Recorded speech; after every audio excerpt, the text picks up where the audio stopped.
Hello good morning বন্ধুরা, welcome back to our YouTube channel Riyanup lifestyle. কেমন আছো তোমরা সবাই? আশা করি তোমরা খুব ভালো আছো আর আমিও খুব ভালো আছি। আজ আমি চলে এসেছি তোমাদের জন্য একটা মিনি ব্লগ নিয়ে। এটা হচ্ছে আমার বাড়ি থেকে কিছুটা দূরে, মানে ওই 15 মিনিটের রাস্তা হবে, নয়াডাঙ্গা কালী মন্দির। দেখতেই পাচ্ছ কত সুন্দর মন্দিরটা, বাট এই মন্দিরের ভিউটা টোটাল দেওয়া হয়নি, কারণ এটা মিনি ব্লগ তো, তাই পুরো মন্দিরের ভিডিওটা শেয়ার করিনি। শেয়ার করে দেবো কিছুদিনে, বিকজ এটা এডিট করতে একটু সময় লাগছে। আর বলছিলাম যেটা কি 2-4 দিনের মধ্যে ওটাও চলে আসবে। যদি পুরো ভিডিওটা দেখতে চাও তাহলে আমার চ্যানেলটাকে সাবস্ক্রাইব করে নেবে, রিয়ানুপ লাইফস্টাইল। আর যদি ভিডিওটা ভালো লাগে তাহলে লাইক কমেন্ট শেয়ার করবে।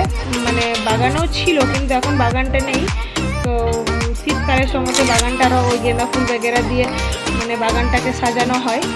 আর এটা সামনে একটা ছোট্ট ছিল বাগান টাইপের, তো ওখানে আমি আর বাবু হাঁটছিলাম। ঠিক আছে, যদি ভিডিওটা পেতে চাও তাহলে কমেন্ট করবে। আর ওকে, বাই।